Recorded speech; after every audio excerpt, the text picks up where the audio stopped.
Hello student, how are you? I hope you all are fine. मैं आशा करती हूँ आप सब अच्छे हैं। मैं आज आप सब के लिए एक कहानी सुना रही हूँ। सुनिए, ये कहानी जो है ये कहानी है एक राजा और उसके मंत्री की। एक राजा और उसके मंत्री की, और कहानी का नाम है तेलानी और अंगूठी।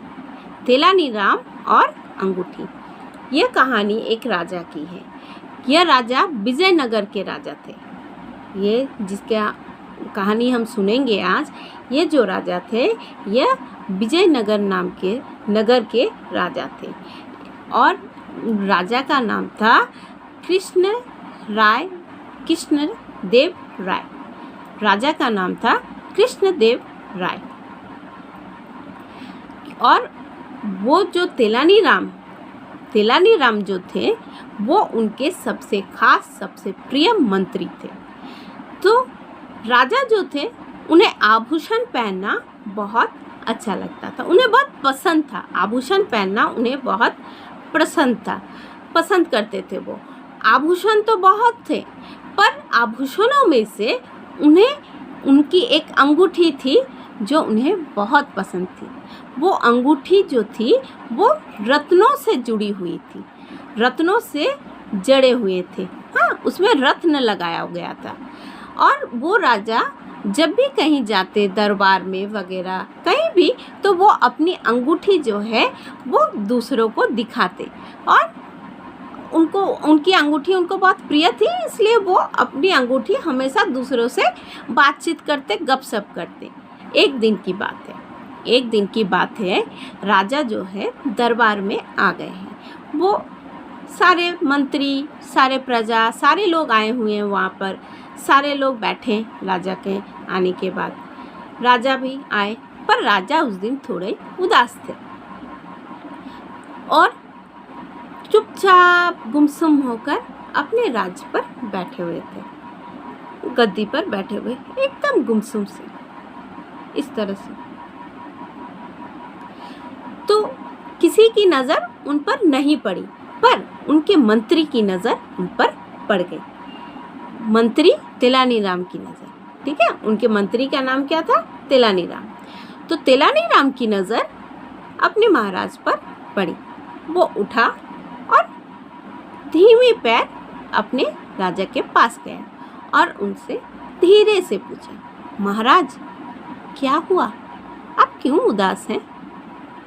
राजा चुप थे, चुपचाप बैठे थे। वो बहुत दुखी थे। उनके इतनी प्रिय अंगूठी गुम हो गई थी, खो गई थी उनकी अंगूठी। तो मंत्री फिर पूछा, महाराज क्या हुआ? आप इतने उदास क्यों हैं? तो राजा धीमी सुर में बताते हैं, मंत्री, मेरी वो जो अंगूठी थी ना, जिसमें रत्न जुड़े थे, वो अंगूठी ना चोरी हो गई। मंत्री चौंक गया, क्या? अंगूठी चोरी हो गई? पर कैसे? राजा उदास मन से, पता नहीं कैसे, पर वो अंगूठी नहीं मिल रही। ये देख, मेरे हाथ में अंगूठी नहीं है।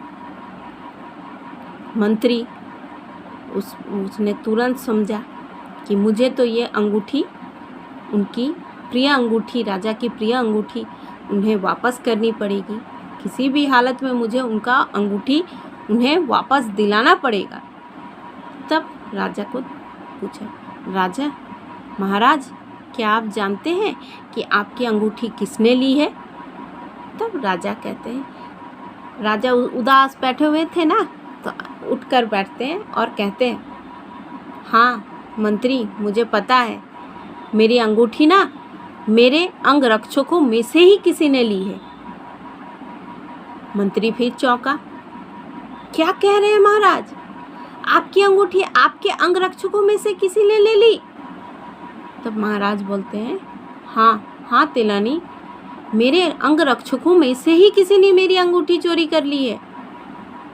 तेलानी राम ने तभी तय किया, सारे अंगरक्षकों को बुलाने का फैसला किया और अपने से चिल्लाया, महाराज के अंगरक्षकों, दरबार में हाजिर हो।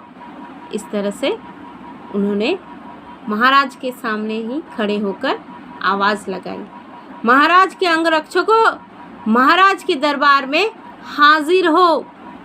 सारे अंगरक्षक दौड़ते भागते आए, सारे लोग देख रहे थे, सब सोच रहे थे क्या हुआ।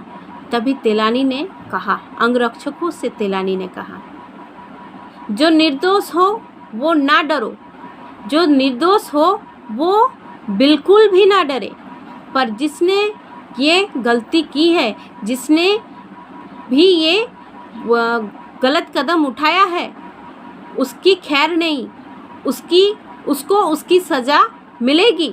पर जिसने नहीं चुराई, जिसने नहीं, जो निर्दोष है वो बिल्कुल भी ना डरे, उन्हें कुछ नहीं होगा, ये मेरा वचन है। अंगरक्षक पहले तो समझ में नहीं आया ये क्या बोल रहा है मंत्री तेलानी राम। तब तेलानी राम ने कहा कि महाराज की अंगूठी जिसमें रत्न जुड़े हुए थे, वो अंगूठी किसी ने चुरा ली है और मैं उनकी अंगूठी खोजने में लगा हूँ।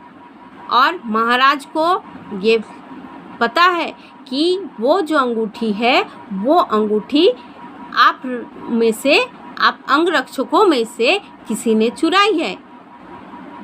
सब एक दूसरे का मुंह ताक रहे हैं, ये क्या बोल रहा है मंत्री, चोरी मैंने तो नहीं की। वो सोच रहा है मैंने तो नहीं की, फिर किसने की चोरी।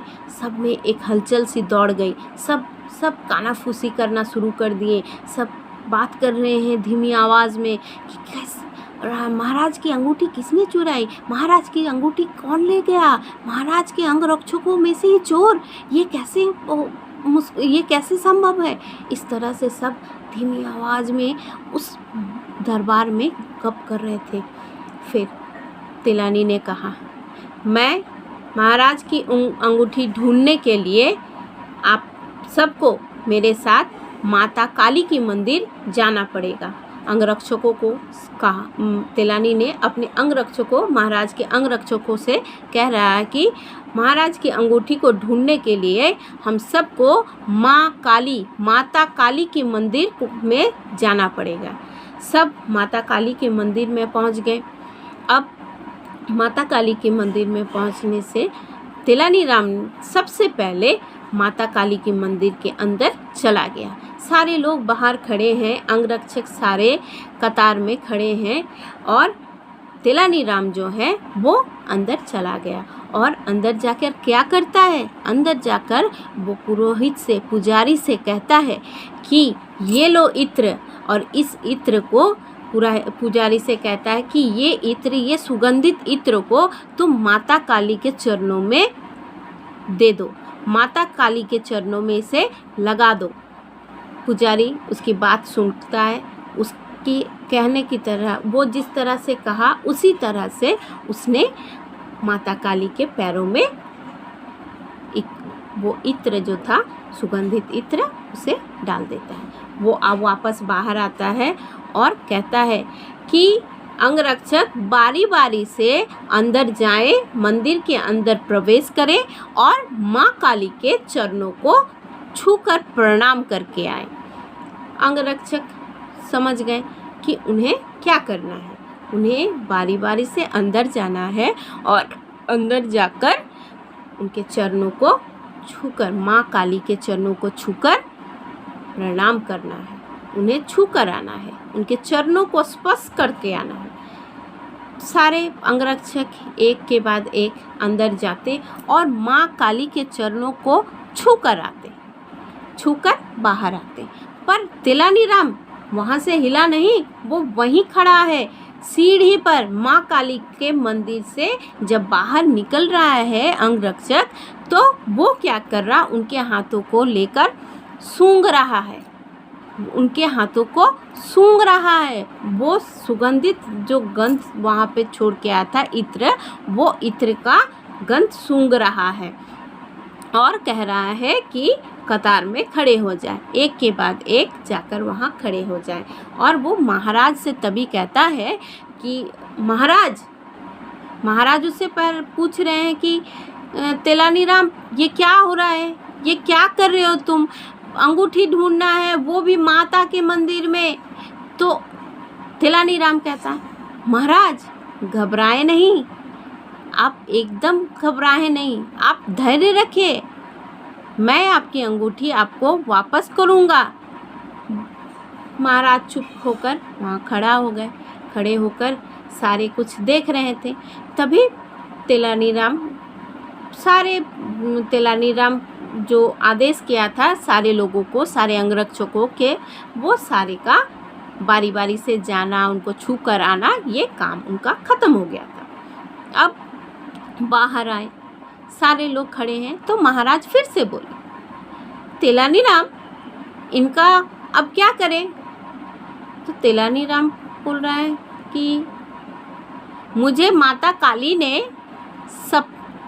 काली जो है मेरे सपनों में आएगी, रात को मेरे सपनों में आएगी और मुझे बता कर जाएगी कि इनमें से चोर कौन है। सारे लोग डरे हुए हैं, सारे लोग छू कर आ गए सिवाय एक के। एक अभी तक अंदर नहीं गया था, उसके अंदर जाते ही वो बोल उठा कि माँ काली जो है वो मेरे सपने में आएगी रात को और आकर चोर का नाम बता कर जाएगी।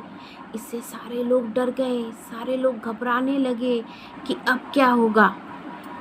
सारे लोग, अब आखिरी अंगरक्षक अंदर गया और वो अंदर जाकर वापस आ गया।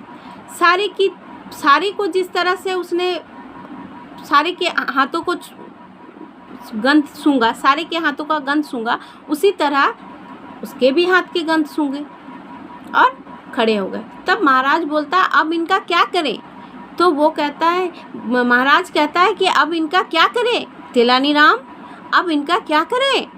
तो फैसला तो कल होगा, चोर का पता तो कल सवेरे पता चलेगा, तब तक इनका क्या करें। तेलानीराम बोलता है नहीं महाराज, इनका पता कल नहीं, इनका पता चल चुका है।